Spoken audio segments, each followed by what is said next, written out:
In situations where you're giving a presentation or you keep writing a particular line of code over and over again, you might want some shortcuts.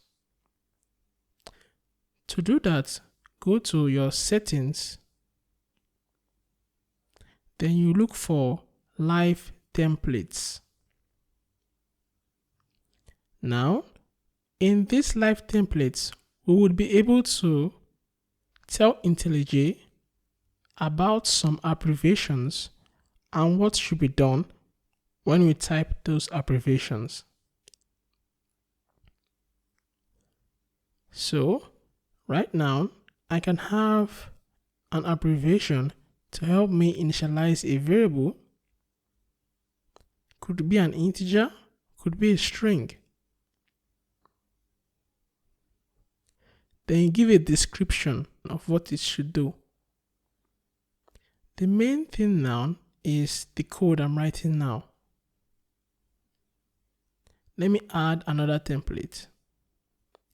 This one will be to initialize a variable x to 0. Now that we have our code, we need to tell IntelliJ where this should be called. It needs to be called in our Java code.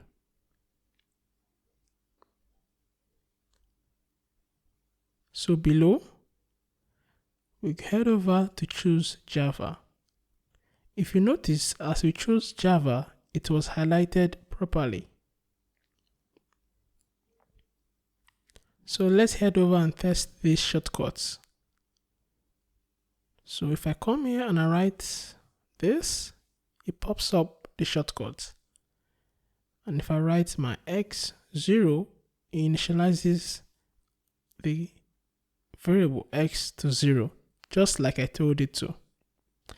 You can also do this for methods. You can have methods. Maybe you're doing a presentation. Instead of writing it, you do it.